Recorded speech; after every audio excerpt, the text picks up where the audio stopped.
It's the Ron and Fez Show, 106.7 WJFK. Throwing that one out to the circus boy, our buddy that we lost over the weekend, and also one of those guys, Fezzy, that we didn't really stay on best terms with, and, you know, in hindsight, we should have. Yeah, there was words. Yeah, we're honest enough to admit that.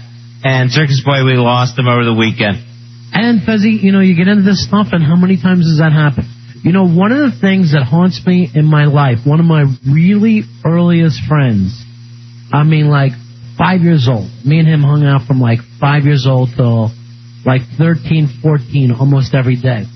And then you hit that age where one of you goes one way and the other one goes the other way, you know? Sure. And I started running with a whole different crowd. And, like, 4 or 5 years later, he gets killed, hit by a car. And I swear I think of that guy all the time, and I always have this guilty thing of not staying in touch, of, you know, maybe not acting like he was in with the more cooler kids. You know what I mean? Right. And I carry that guy with me, you know, over half my life now. And I'm literally thinking about him all the time. And it's a weird thing, man, when you lose people that are young. Most people have someone like that in their lives. We worked with a young lady who I just thought was one of the greatest people in the world. You remember Emily? Yeah. I always thought you were a little sweet on her. I was sweet on Emily. And this girl to me was so... She made me laugh so much without being funny. It's not like she ever told a joke or anything. Yeah. But she just always made me laugh. All personality. Yeah, exactly. And she was just one of the coolest chicks, hippest chicks I had ever known in my life. And she died of an asthma attack really, really young. Now, you're not even supposed to die from an asthma attack, are you? No, it doesn't seem like you should. I mean, because they'll even say an asthma attack is in your head. Right. You know, and she died of an asthma attack. Again, a breathing thing. Yep.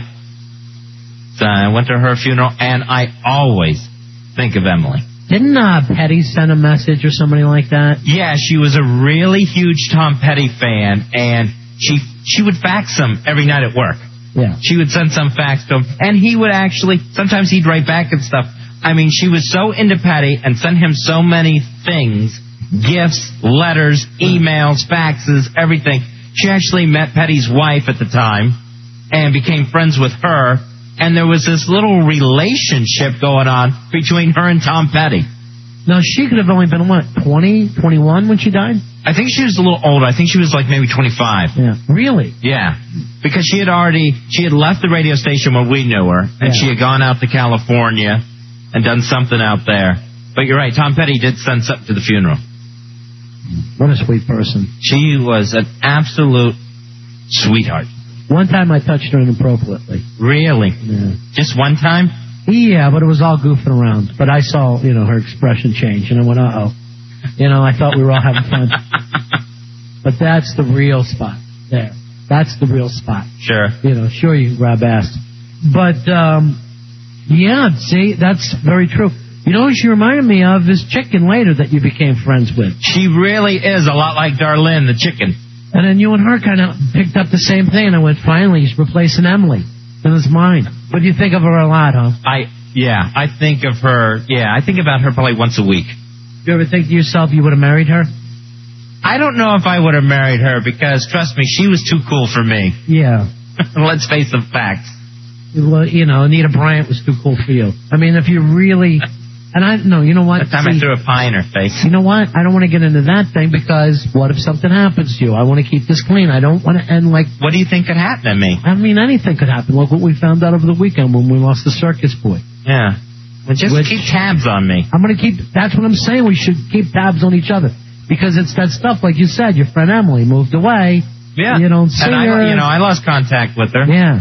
I had her number in California. I called it like a couple times, but she had moved since then somewhere else, and we just never, caught up. Do a good job of it. I had a friend, again, that just killed himself not too long ago that I grew up with. And then, it was a long time afterward. I'm thinking maybe if and it's really egotistical when you do that. Mm-hmm. When you think maybe I could have been the guy. Like, you take it upon yourself. Like, you're some kind of special person, Ron, and whoever you're with stays so happy. Look at most of the people around me are annoyed. But then you think, when you have a friend who kills himself, if I would have stayed in touch, maybe it's my fault. You know what I mean? You play those head games with Sure, and you think about it over and over again. You keep playing the scenarios in your head. And the reality is, if I stayed in touch, he might have done it many, many years sooner, because I have a tendency to annoy the people I like the most. What is it, Rory? What are you trying to say? I actually had the very similar thing like that, where every day I carry it and I say, what if? I actually had this girl when I was 16. Me and her, we were just good, really, really close friends. Probably the closest person I could ever be close with. We weren't dating or anything. We might have eventually, but she was having a really tough time with her mom. Her mom was dying, going through cancer, and she couldn't handle it anymore. She called me up on the phone one night and said, I'm really, really depressed. I need you to come over and just, talk to me. And I was like, look, I can't, I'm out doing something right now. I can't come over. And the next morning turned out that she killed herself. And every day, I didn't even go to the funeral, didn't even tell my parents about it because I just wanted to forget it. I just, it felt so guilty. If I went over there, if I just went over there to talk to her, that's all she wanted from me. And I couldn't even just give her that. And she, I definitely blame myself a lot for that. And it's definitely something that I've carried around all my life. And that is a lot to carry, man. That's a lot, man. Because, she didn't let on, but she was on the edge there, right? She just said she was upset. She had been going through a lot of depression and stuff, lots of little things, where she would just snap and she would just be lying in her bed all day or stuff like that, just completely antisocial. And it was just things but she was okay. She wasn't, she would always be happy and smiling anyway. Right. But every once in a while she would go through these depressions. She was like the sad clown. She's crying on the inside. Right, exactly. And you know it, right? And I knew it, and I was helping her, and I was really all she had. Because her mom was in the hospital, her dad was constantly watching her. That's so rough, man. I'm thinking of everybody involved just hearing this story. The dad, the mom. Yeah, and it was just, How long ago did this happen? 10 years ago. And every day for 10 years you're thinking, why didn't I go over? Oh, yeah. And it's, it definitely, anytime something comes up like that, right, it totally brings me into that whole new world and stuff. And it's really hard. It gets very, very hard. Some days I can deal with it and forget about it, and some days I just really go down in the dumps with it.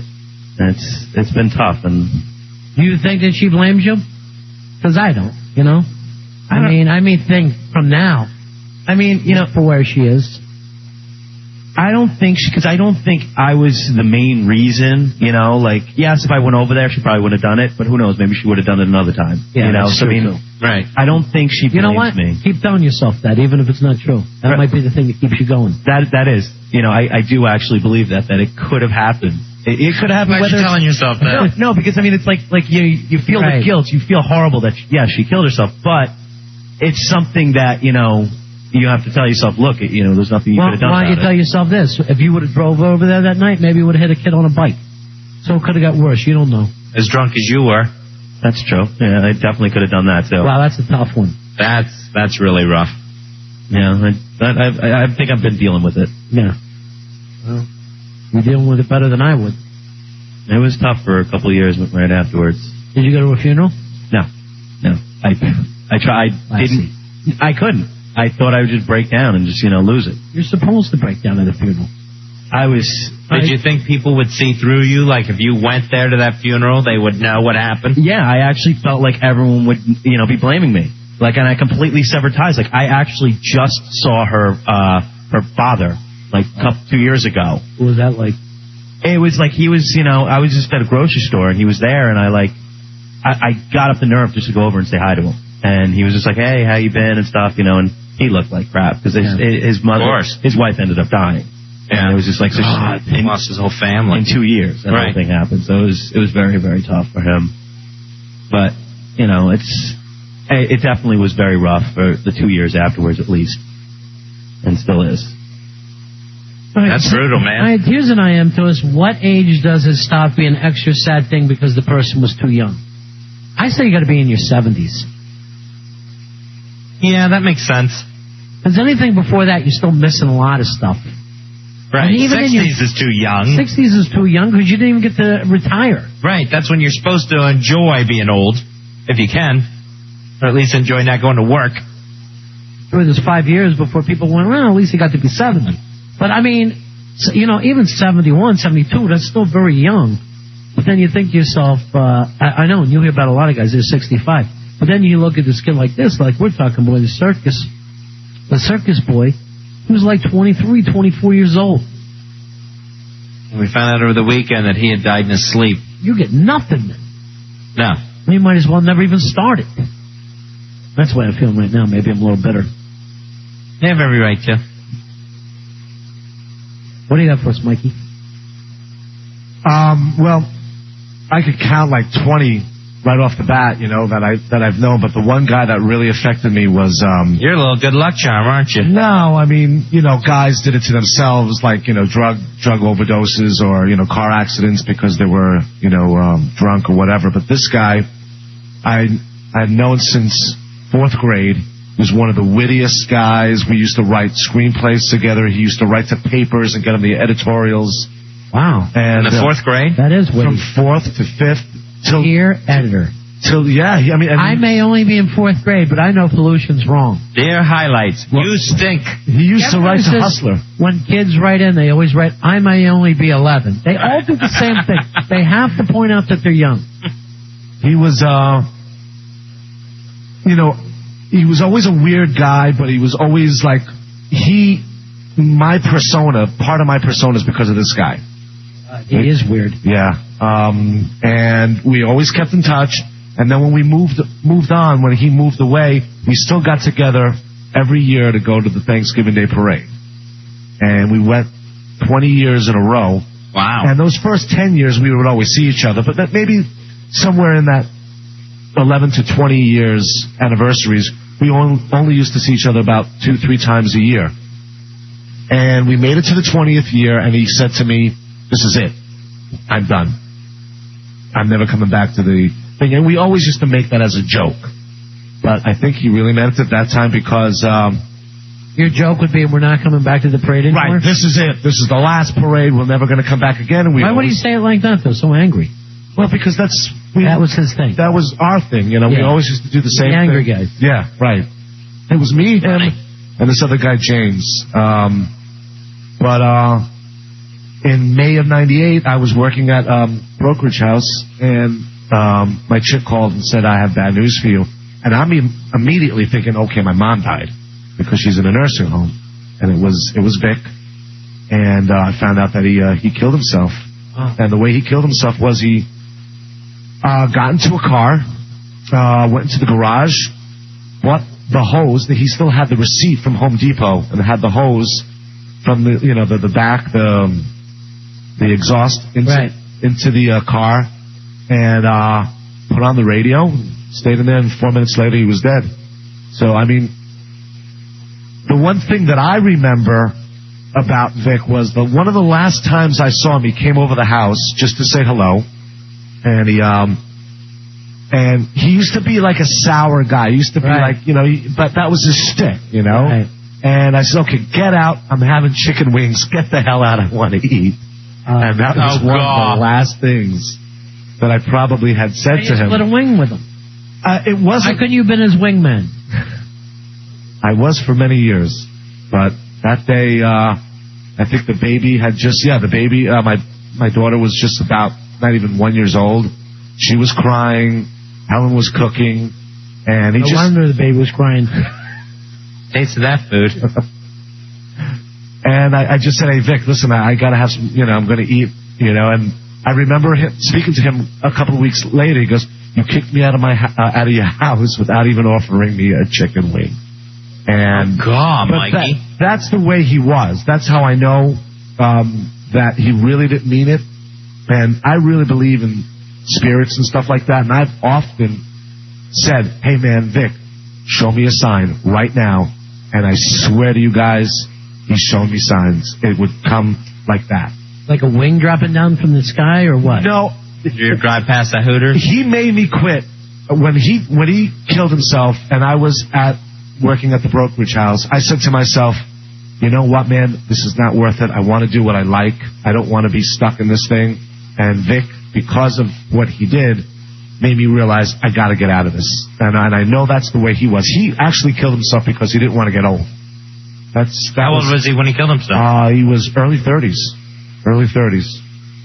And he just... Right, so you got a lot of years before you're feeling back pain. When you're early 30s. Was he having pain? Physical pain? No. Was this just something always in his head? He just... I know he wanted to get back to being with his mom, who had left him when he was a kid, when he was a baby. Now, do you mean back by his mom was dead? No, get with her again. She was in Florida. She wanted to reconnect with his mother. And he tried that, and I don't think that worked out too well. And then he went back to his father, who was a junkie and had still remained a junkie for all the time that I knew him. And he kicked him out, so he went back to Florida. And this was happening within a 2-3 month period. And that was it. I mean, it was like, Thanksgiving is in November. So are you like Roy, where you feel like you could have done something? I feel bad that I wasn't around. I wasn't his best friend at that time. And because he was out of the state. Not you, stingy wings. Yeah. But, I mean, I know when I found out about it that night, I had a really weird dream that I saw him in front of my house in flames, and I found out the next day he was cremated, and I didn't even know that. And then just certain things that I act like you're so spiritual all the time. Like I am. You have these things. I am. Seance things? It's not seance things. It's just things that happen. I mean, that every night I say my prayers, and every night I mention every person that I've known that has died. And Victor is my number one guy that I always say, hey, Vic, I still remember you. I won't forget you. So you rank them the way Fuzzy ranks the producers. Right. So Vic is my number 20. one. Vic is my number one. Who's your number 5? My number 5. Okay, hold on. Nick DeNoia, who used to run Chippendales. Oh, nice. Yeah. And he was killed. He was murdered. So that's my 5th guy. Do you pray for the living too? I pray for the living. I pray for my mom, my dad, keep them in good health. But I always mention them because I always know that they're around me. I always know that they're visiting me. I don't know who it is. People, you mean? Yeah. I always think that. And again, like I said, especially with Victor, I still say, again, I went for unemployment insurance after I quit the brokerage house. And there was one thing after I went to the hearing, because they wouldn't give it to me, I had to prove that I quit under pretenses that wouldn't make me work there anymore. And when we were younger, we used to always sing Summertime. Summertime and the living is easy. Fish are jumping, and we used to always say, and Alfonso is high, because that was one of our friends who always used to get high. Part of the humor? Yeah, that was the humor. And I said to Vic, after I came out of the hearing, I was coming out, I went to the train station, and I said, Vic, give me a sign. Just give me anything that I won this thing, that it's going to turn out all right. And there's a guy with a saxophone playing Summertime. Yes. Wow. That is so weird. I swear to you. Chills. Well, chill bumps. Gasp. Gasp. And chills. And there's other times where, I just said, Vic, show me another sign, and he does it. He does it. I'm going to show you a sign right now.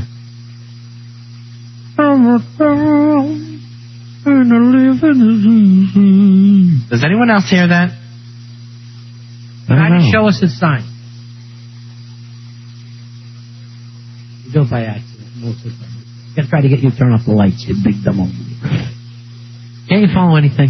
I can ask him to show me a sign tonight. Wouldn't that be crazy and fun? If I see it, or if I... Yeah, but we want to be here. Well, maybe I will recognize it, but I'll tell you. In the next 5 seconds, can you send us a sign? Oh, I don't know. I mean, I'm not putting them on a time limit. Don't live like I have. Enjoy the Thanksgiving Day parade. Okay. Does anyone else hear that? Beauty. Here's a sign with the Thanksgiving. Please, Mikey, please. Oh, you will be voted. You will be visited by 3 floats tonight. Want wingy? Vicky likey. Yeah, I felt bad about those wings, man. Yeah, you should. You cheap bastard. By the way, I met a girl here. to ask Rory why he didn't come over that night.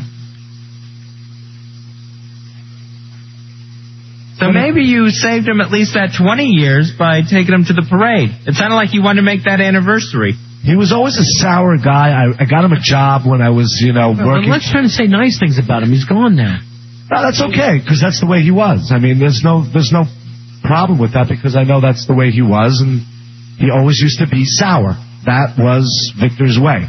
Yet he was he had a brilliant mind. He wrote many screenplays. Like I said, he used to have them produced? One came close, but again, I think because of his mom and his dad and trying to reconnect with them and all that had a lot to do with it. And also, he always used to complain about he didn't want to get old. And that's what I heard from the friend that knew him in Florida, because that's where he. I think killed himself. being old looks kind of hip. I know you can get too old, but yeah. One time, my grandmother said to me, she's 97. She said, "Fezzi, I pray that you never get old." I hope her prayers are answered. I go, that's the meanest thing anyone's ever said to me. But she can't stand being 97. Is there some reason that you're hanging around here, Harry? Is there something that you want to say? Well, there was a friend of mine from Fourth. What do you think this is, Downer Night? You just heard Mikey tell a long story. Are you going to try to top it? No, it's not necessarily to top it, but there was a friend of mine who was a really... I know. I want to hear about everything that happened in Armenia. Let me take a break first, all right? Let me guess, an earthquake. And when we come back, your stuff better be as good as Mikey's, or why come in here with it? All right. Is it that good? I don't think so. I wasn't... I guarantee it's not as good as mine. Does anyone else hear that? I finished that screenplay. Nick, it's called The Man Who Didn't Get Wings. That is Dick. Now I'm freaking out. We're right back. This time it's real. Manifest.